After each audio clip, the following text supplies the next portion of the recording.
Cette défaite fait mal, elle fait très mal même, elle nous laisse que de la frustration qui vient de causes multiples, un arbitrage scandaleux, des situations mal négociées et une finition désastreuse. C'est finalement à l'image de notre saison, frustrant et interminable. On va revenir là-dessus tout au long de cette analyse, avec le résumé et l'analyse du match dans une première partie, avant de passer au top et au flop et aux notes. De votre côté, quel est votre ressenti après cette défaite? À quoi est-elle principalement liée selon vous? À l'arbitrage, au manque de réalisme ou à autre chose? Donnez-moi aussi vos tops et vos flops dans les commentaires. On commence avec un point rapide sur la compo d'équipe de Jean-Louis Gasset. On s'attendait à un 11 totalement inédit parce qu'on annonçait énormément d'absents, notamment dans l'aspect défensif. Finalement, Balerdi et Ulysse Garcia étaient bien disponibles, tout comme Gigot et Gay qui ont été retenus dans le groupe. Sur le système, c'est un 4-2-3-1 avec une charnière Bemba-Balerdi devant les cages de Pau Lopez, Merlin à gauche, Ulysse Garcia qui débute à droite à un poste qui n'est pas naturel pour lui. Au milieu, Kondogbia est associé à Verretou avec Amin Harit un cran plus haut comme milieu offensif,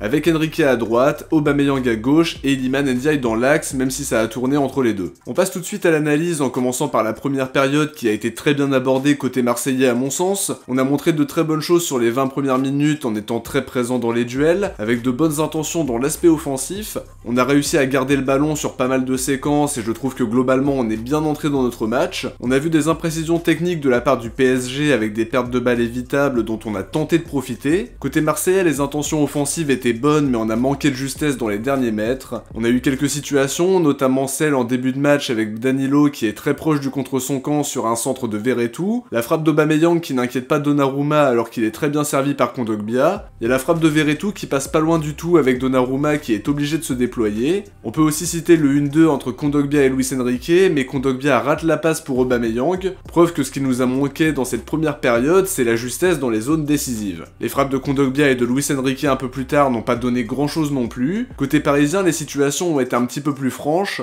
On pense à la frappe de Fabian Ruiz en tout début de match qui est totalement foirée alors qu'il est dans une position idéale après un gros travail de Kolo Muani. Il y a aussi le festival de Dembélé où il élimine tout le monde avant de foirer la finition. En dehors de ça, Balerdi contre bien la frappe de Ruiz, Bemba et Merlin sortent deux interventions importantes devant Kolo Muani. C'était solide défensivement même si Paris a manqué de réalisme sur les quelques situations qu'ils ont eues. Il y a un gros tournant dans la première mi-temps, c'est l'expulsion de Beraldo qui avait déjà pris un jaune pour une faute sur Aubameyang. Il est exclu sur la deuxième faute en prenant directement un rouge étant donné qu'il était le dernier défenseur. Aubameyang y allait seul au but et Benoît Bastien a estimé que la faute était bien réelle. Ça fait débat parce que certains estiment que c'est trop sévère, chacun se fera son avis sur la question. En tout cas, Benoît Bastien a consulté l'assistance vidéo pour revenir sur sa décision étant donné qu'il n'avait pas mis de carton au premier abord. Quoi qu'il en soit, je pense que Beraldo aurait été exclu suite à un deuxième jaune, mais l'arbitre a décidé de sortir le rouge direct, et derrière ça a bien gueulé avec Luis Campos qui a piqué une crise dans les couloirs, et on va voir un peu plus tard que ça a eu une incidence sur la suite du match à mon sens. En deuxième mi-temps, Paris revient globalement avec de bonnes intentions offensives, il y a une grosse occasion avec Harit qui contre la tentative parisienne et Dembélé qui rate le cadre sur la deuxième tentative. La très mauvaise nouvelle de la soirée, c'est la sortie sur blessure de Chancel Bemba qui est très inquiétante parce qu'il ne pouvait même pas marcher au moment de rentrer au vestiaire.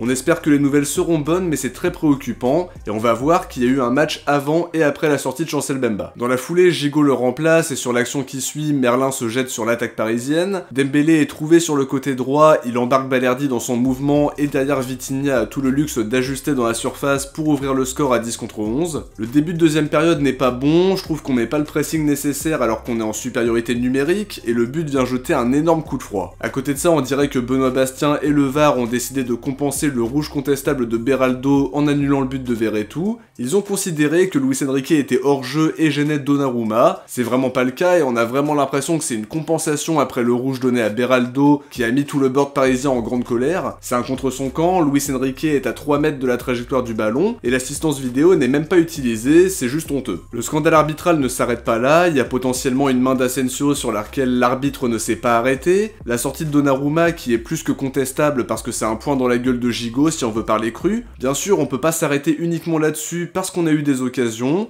les tirs étaient tous sur Donnarumma, on a eu une finition exécrable, une qualité de centre désastreuse, et plus globalement on n'a pas le droit de perdre ce soir. On était à 11 contre 10, on devait faire beaucoup mieux dans ce contexte-là. Alors oui, le but refusé était bien valable, ça c'est vrai, et ça aurait changé la phase du match, on peut pas se mentir non plus, mais à côté de ça on doit faire beaucoup mieux dans la justesse sur les derniers mètres. C'est un peu symptomatique sur cette saison 2023-2024 qui est faite de désillusions à chaque match ou presque. Maintenant il reste encore des matchs à disputer, il y a encore des points à prendre, mais ce soir c'est une belle occasion de louper. Tout n'est pas de notre ressort, mais on peut pas occulter notre piètre performance en deuxième période. Le compte Twitter TeamOM officiel a sorti une statistique qui en dit long, on a gagné qu'un seul match en supériorité numérique, c'était face au Havre, sinon c'est 2 défaites et 4 matchs nuls, c'est vraiment catastrophique. Au coup d'envoi bien sûr on s'imaginait pas battre le PSG, on se serait satisfait du match nul avec grand plaisir, mais quand tu regardes la physionomie du match avec la supériorité numérique, la domination globale de la première période, l'arbitrage plus que contestable et les coups qu'on a mal joués, c'est très frustrant. Alors oui, il faut pas se cacher derrière l'arbitrage et mettre tout sur ce compte-là, mais ça a changé la phase du match et on peut pas l'occulter non plus. Cela dit, on est très responsable de cette défaite et ça faut pas l'oublier non plus. Ce soir avec l'expulsion, on avait un contexte favorable, mais on a pêché dans les zones de vérité et en dehors de l'aspect arbitral, je trouve qu'on n'a pas fait ce qu'il fallait sur la deuxième période non plus. On passe au top et au flop. Pour les tops, je vais citer Chancel Bemba qui a fait une super première mi-temps en intervenant très bien, en étant très autoritaire dans ses interventions. J'ai beaucoup aimé sa prestation et forcément sa sortie sur blessure nous fait vraiment très mal. Il y a eu un OM avant et après sa sortie, c'était totalement différent. J'ai aussi trouvé que Balerdi était très sérieux dans ce qu'il a montré, un bon travail défensif. Sur le but de Vitinha, il est obligé de suivre Dembélé parce que Merlin s'est bêtement jeté et sur le deuxième but, c'est difficile de lui reprocher quoi que ce soit. On peut aussi ajouter Verretou qui a fait une excellente première mi-temps, il a remporté beaucoup de duels, il a été important dans la construction du jeu, notamment pour tenter de trouver Aubameyang. Il y a aussi sa frappe qui passe pas loin, c'était un peu moins bien en deuxième mi-temps, mais c'est aussi à l'image de l'équipe.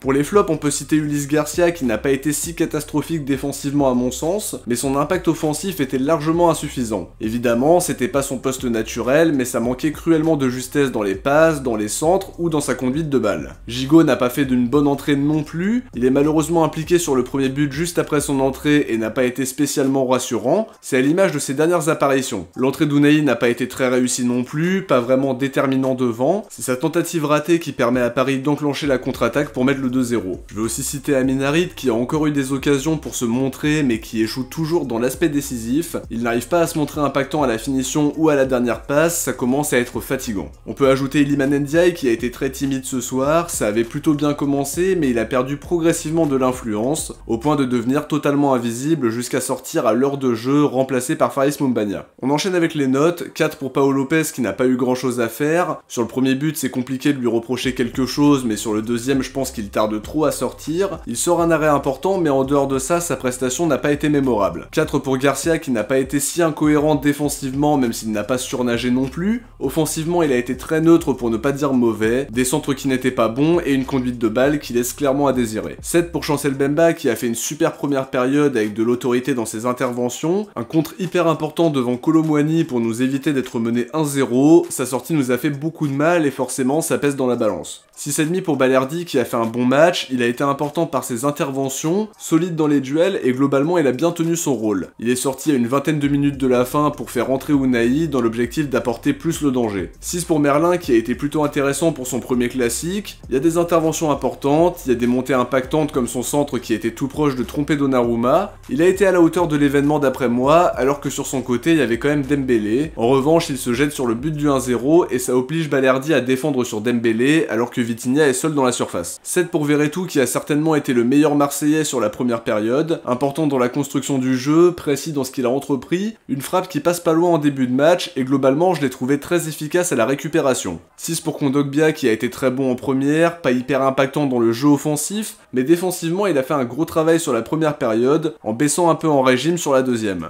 4 pour Harit qui est important dans la construction du jeu, qui fait des différences grâce à ses qualités d'élimination et sa vivacité aussi, mais derrière il est incapable de se montrer impactant à la finition ou à la dernière place, ça en devient affligeant. 4 pour Ndiaye qu'on a trop peu vu sur l'heure de jeu qu'il a pu jouer, il n'a pas été hyper impactant offensivement en dehors de son petit pont et d'une des premières occasions du match. Il est logiquement remplacé par Moumbagna à l'heure de jeu. 5 pour Luis Enrique qui a été très remuant sur la première période, généreux dans les efforts, j'ai trouvé sa prestation encourageante dans l'ensemble. 5 pour Aubameyang qui aura été un peu trop brouillon à mon sens, notamment sur la belle passe de Luis Enrique, il doit mieux faire sur pas mal de choses chose, et clairement il n'aura pas été assez réaliste. Pour autant, c'est lui qui provoque le carton rouge de Beraldo, et qui a essayé de se mettre en évidence. Sur le banc, je donne un 4 à Samuel Gigot qui n'est pas bien entré dans le match en apportant beaucoup moins de garanties que Chancel Bemba et en étant beaucoup plus fébrile. 4 pour Moumbagna qui n'a pas fait une entrée fantastique non plus. Pas de note pour Unai et Gay qu'on n'a pas énormément vu, mais l'entrée d'Unai n'a pas été très réussie. De mon côté, j'arrive à la fin de cette analyse, j'espère qu'elle vous aura plu davantage que le score final et de cette prestation très frustrante. Si c'est le cas, n'oubliez pas de laisser un like avant de partir pour soutenir la chaîne et permettre à la vidéo d'être mieux mise en avant. Je vous invite aussi à vous abonner pour ne rien louper des prochaines vidéos. Si vous avez regardé la vidéo jusqu'au bout, écrivez Chancel dans les commentaires.